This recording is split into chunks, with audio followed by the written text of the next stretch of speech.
PowerPoint Lesson 8 Kingdom Time. Kingdom Time. Key references Matthew 13 verse 31 to 33. Christ's Object Lessons, Chapter 5, pages 76 to 79. Chapter 7, pages 95 to 102. The Bible Story, 1994, Volume 8, pages 84 to 87. Our Beliefs, Numbers 11, 10, and 3. PowerPoint text. In all your prayers for all of you, I always pray with joy, because your partnership in the gospel from the first day until now, being confident of this, that he who began a good work in you will carry it on the completion until the day of Christ Jesus. Philippians 1 verse 4 to 6. Have your parents ever encouraged you to go somewhere or do something you didn't really want to do? What was the result? Did it turn out better than you expected? Imagine two boys who went to hear Jesus preach. Pushing along the noisy crowd, following Jesus, a Hebrew boy heard a familiar voice behind him. "Wait up!"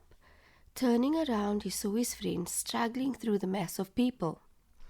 "I didn't know you were coming," the boy said. "They convinced me to go." His friend shrugged his shoulders.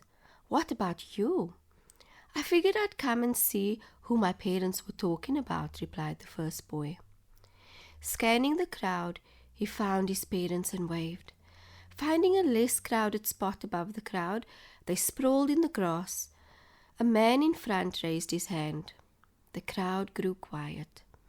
"The kingdom of heaven is like a mustard seed, which a man took and planted in his field," Jesus said. Matthew 13 verse 31. The boy looked to where Jesus was pointing. "What's so special about that?" he whispered to his friend. "I agree. It's just a plant. Mustard plants are common. They often grew more than 6 feet tall. Birds flocked to the plants. They ate the tiny seeds and rested on the shady branches. In the early spring, the boys liked to eat the curly green shoots of the plant.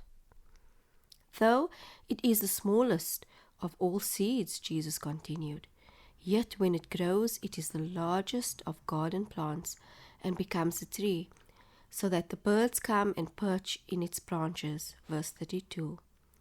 The crowd murmured its agreement. Jesus continued teaching by telling another story.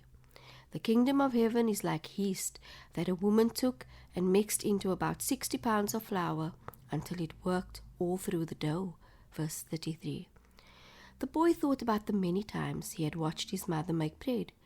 She added only a small amount of yeast in comparison to the flour, but the yeast worked throughout the dough. It didn't just stay in one little corner. As the yeast spread through the dough, the sections of the bread rose together, not just one little section at a time. He whispered to his friend, "What do a mustard plant and bread have to do with the kingdom?" "I don't know," his friend whispered back. "Let's ask your father."